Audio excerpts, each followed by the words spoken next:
This question specifically asks us for the values of b and c in this form of cosecant.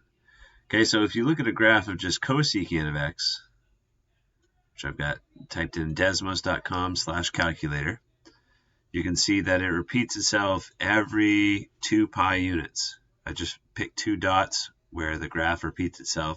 It starts at -3 pi over 2, so it goes 3 pi over 2 units here, plus another pi over 2, that's 4 pi over 2 units. In other words, that's a total of 2 pi.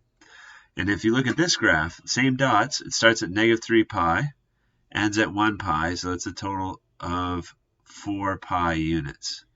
So this graph is repeating itself every 4 pi units when the original cosecant of x repeats itself every 2 pi. So that means that there's a number for b that's going to change the period.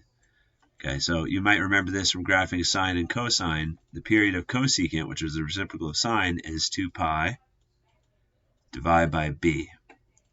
And that's what we got to find out.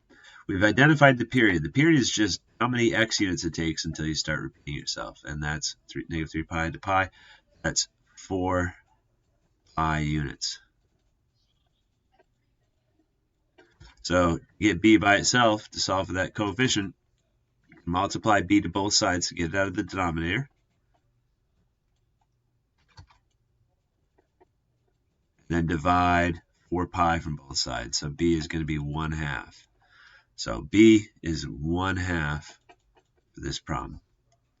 And then c, d is a little bit trickier. D is the horizontal shift. Luckily, we don't have to do that for this one. They just want us to tell what c is, the vertical shift.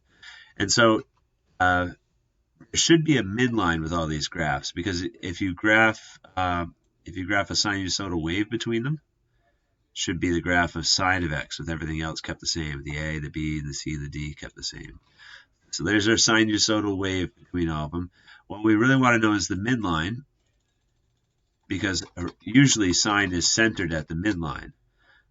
There's been some sort of vertical shift that's happened. So you can quickly find the midline by finding out how many units it is from the bottom to the top, or vice versa. So on the y-axis, I go up 1, 2, 3, 4, 5, 6 units up.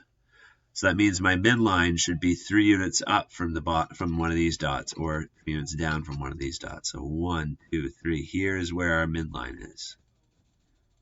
So that means we've had a +1 vertical shift. C is going to be +1.